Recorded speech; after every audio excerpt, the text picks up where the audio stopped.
Lágbára o, Alhaji Wasiu Ayinde K1 the ultimate tún ti gbádé fún Tafa Sego. Bẹ́ẹ̀ ni wọ́n ń kíra tí wọ́n sì ń sá ní mẹ́sàn-án mẹ́wàá wípé gbogbo national ìpínlẹ̀ Èkó ọwọ́ ẹ̀ ló wà kó tọ́jú ẹ̀ dáadáa. Níbi ayẹyẹ kan tí wọ́n ti pàdé ní kòpẹ́ yìí ni a ti rí tí Alhaji Wasiu Ayinde K1 the ultimate tí wọ́n ti ń kíra Tafa Sego. Ó lágbára gidi. Ọ̀rọ̀ àwọn ọmọ ẹgbẹ́ National Union ní Lagos State pàápàá ọ̀rọ̀ ipò state chairman tí wọ́n ń fà láàrin MC Olúọmọ àti Tafa Sego tó ti ń lọ láti bí ẹnu ọjọ́ mẹ́ta yìí. Kò sí ní tó burú lóòótọ́ nínú kí a máa rí àwọn olórin fújì bá ṣe ti rí àwọn olórin fújì kọ̀ọ̀kan tí wọ́n ń dìde bíi ti K1 the ultimate yìí tí wọ́n ń dìde láti gbadé fún ẹni tó wù wọ́n nínú Olúọmọ àti Tafa Sego. Ṣùgbọ́n ó kàn jọ ọ̀pọ̀lọpọ̀ lójú náà ni wípé K1 the ultimate olórí ọmọọba Kílẹ̀ Ìjẹ̀bú tó ṣe wípé èèyàn Olúọmọ ni wọ́n àti rí àwọn pẹ̀lú Olúọmọ papọ̀ dáadáa rí pẹ̀lú nínú gbogbo rògbòdìyàn tó ń lọ yìí gan àti rí àwọn méjèèjì papọ̀ dáadáa rí. Ṣé wàá yẹ ká máa rí wọn kí wọ́n máa kíra Tafa Sego kí wọ́n máa sọ irú àwọn gbólóhùn ọ̀rọ̀ wípé gbogbo Èkó national gbogbo ìpínlẹ̀ Èkó gbogbo national ìpínlẹ̀ Èkó ọwọ́ Tafa Sego ló wà pẹ̀lú wọ́n ṣe wà wíyẹ̀ wípé rògbòdìyàn yìí ó sì ń lọ lápá kan ó ṣe yẹ ká rí wọn kí wọ́n máa kíra Tafa Sego báyìí.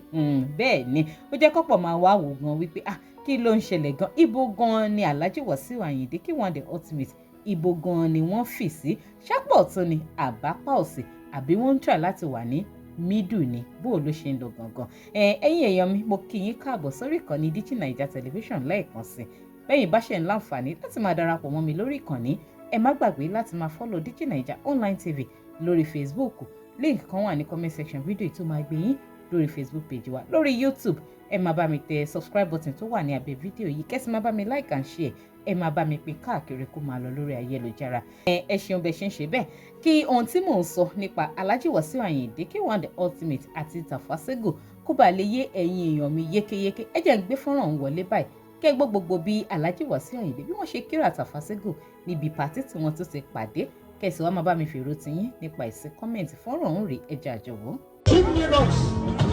Báwo àgbàgbé ọmọ mi ṣèyí ọmọ Tinubu báwo kì í ṣe yìí. ST ọmọ síwájú ọ̀sẹ̀ náà kì í ṣe yìí. Ọmọ síwájú ọ̀sẹ̀ náà kì í ṣe yìí.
Sego tọ́jú ìwádìí wájú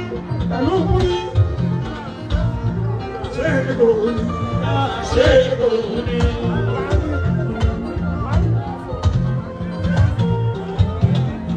Kò tájú ìjọba Sego ni.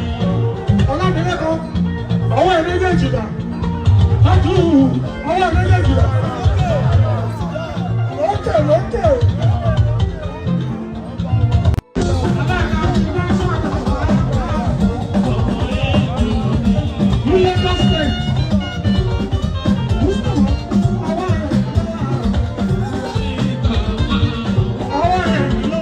Ó lágbára ó lẹ́tìkẹ́ gidigidi mo rò wípé ẹ̀yin náà gbọ́ gbogbo ọ̀rọ̀ tí Alhaji Wasiu Ayinde ẹgbọ́n tó ń sọ ẹgbọ́n bó ṣe ń kíra Tafa Sego tí wọ́n sọ pé gbogbo Èkó national ìpínlẹ̀ Èkó ọwọ́ ẹ̀ ló wà kó ṣe kíni kó tọ́jú ẹ̀ dáadáa kó sì ní tó burú kẹ̀kẹ́ bí ohun tí mo sọ náà ní ìbẹ̀rẹ̀ kó sì ní tó burú nínú bá ṣe rí tí wọ́n ń kíra Tafa Sego ṣùgbọ́n tó bẹ́ẹ̀ jù bẹ́ẹ̀ lọ